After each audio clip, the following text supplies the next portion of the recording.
ভিজিয়ে জল ঝরিয়ে রাখা সাবুদানা দিয়ে দেবো। এই নিরামিষ সাবুর খিচুড়ি আপনারা যে কোনো উপবাস দিনে বানিয়ে খেতে পারেন।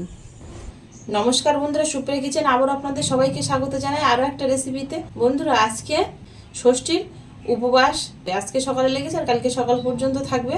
এই উপবাসের দিনে আপনাদের জন্য খুব সহজ পদ্ধতিতে সাবুর খিচুড়ি রেসিপি নিয়ে চলে এসেছি। তো প্লিজ বন্ধুরা, আপনারা পুরো ভিডিওটা প্রথমের থেকে শেষ পর্যন্ত দেখবেন আমার সঙ্গে থেকে। আশা করছি আপনাদের ভালো লাগবে।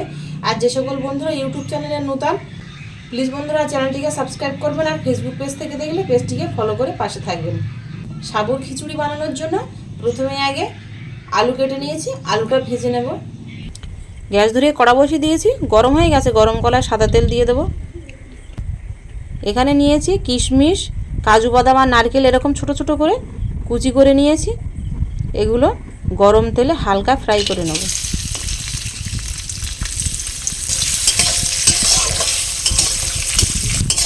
হালকা একটু দেখুন লাল লাল দাগ এসে গেছে, এবার তুলে নেব তেল থেকে।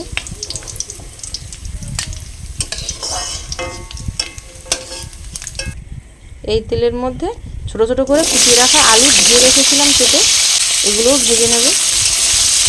একটু লবণ দিয়ে দেবো, তাহলে তাড়াতাড়ি আলুটা কিছুটা হলেও সেদ্ধ হয়ে যাবে। আলুটা এপাশে ভাজা হতে থাক, ওপাশে আমি ডাল আর সাবুটা ধুয়ে নেব। এখানে আমি মুগ ডাল নিয়েছি, 2-3 বার পরিষ্কার জল দিয়ে ধুয়ে নেব। আর সাবুটা ধুয়ে আবার 5 মিনিট জলে ভিজিয়ে রাখবো, তারপরে জল ঝরিয়ে নেব। আলুটা হালকা এরকম লাল লাল করে ভেজে নিয়েছি, তাই 40 থেকে 50% কিন্তু ভাজা হয়ে গেছে। এবার আলাদা পাত্রে তুলে নেব।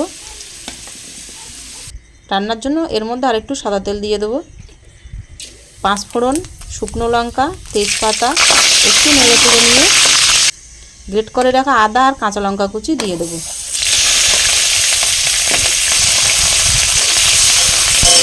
সামান্য একটু হলুদ গুঁড়ো দেবো, তাহলে আর ছিটকাবে না। 30 থেকে 40 সেকেন্ড নেড়ে চেড়ে নিয়ে এর মধ্যে টমেটো কুচি দিয়ে দেবো। একটু লবণ দিয়ে দেবো এর মধ্যে, দিয়ে এবার টমেটোটা ভেজে নেব। বেশ অর্ধেকটা ভাজা ভাজা হয়ে গেছে, একটু গালিয়ে দেবো।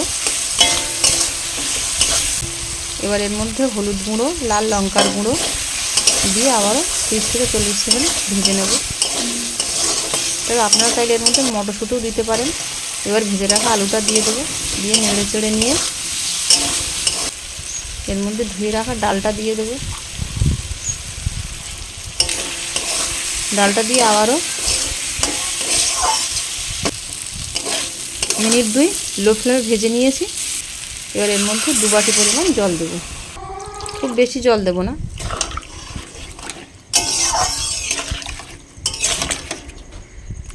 চাপা দিয়ে ডালটা সেদ্ধ করে নেব। চাপাটা তুলে দেখবো ডালটা সেদ্ধ হয়েছে কিনা। ডালটা সেদ্ধ হয়ে গেছে, তবে একদম কিন্তু গলে যায়নি। দেখুন এই যে মাঝামাঝির থেকেও একটু বেশি। এবার এর মধ্যে ধুয়ে ভিজিয়ে রাখা সাবুটা দিয়ে দেবো।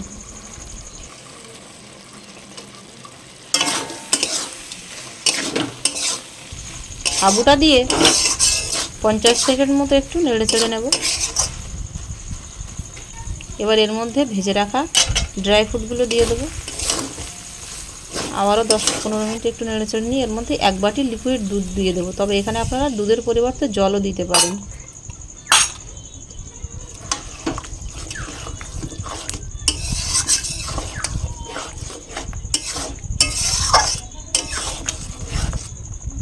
এক চামচ চিনি দিয়ে দেবো, আর দিয়ে দেবো ভাজা জিরের গুঁড়ো 1 চামচ। ভাজা জিরের গুঁড়োটা দিয়ে নেড়ে চেড়ে ঢাকনা চাপা দিয়ে দেবো। তবে মাঝে মধ্যে একটু নাড়বো, কিন্তু নইলে আবার নিচে লেগে যাবে। টাইট টাইট খিচুড়ি হবে তো। খিচুড়িটা হয়েই গেছে দেখুন, একদম হালকা না আর একদম গাঢ় না। এবার এর মধ্যে সামান্য পরিমাণে ঘি দিয়ে দেবো। নেড়ে চেড়ে এবার গ্যাসটা অফ করে দেবো, দিয়ে নামিয়ে নেব। দেখুন কতটা লোভনীয় হয়েছে খিচুড়ি। আপনারা একবার এইভাবে অবশ্যই বানিয়ে খেয়ে দেখবেন। আশা করছি আপনাদের প্রত্যেকেরই ভালো লাগবে। খুব সহজে আর ঘরে থাকা উপকরণ দিয়ে কিন্তু বন্ধুরা সাবুর খিচুড়ি বানানো হয়ে গেল। রেসিপিটা কেমন হলো অবশ্যই কমেন্টে জানাবেন। আশা করছি আপনাদের সকলেরই ভালো লাগবে। আর ভালো লাগলে প্লিজ বন্ধুরা আপনাদের বন্ধুদের কাছে প্রচুর শেয়ার করবেন। লাইক করতে কিন্তু ভুল করবেন না। এতক্ষণ আমার সঙ্গে থাকার জন্য আপনাদের অনেক অনেক ধন্যবাদ। আবারও দেখা হচ্ছে আপনাদের সাথে পরবর্তী নতুন কোনো রেসিপিতে। ততক্ষণ আপনারা সবাই ভালো থাকবেন আর সুস্থ থাকবেন।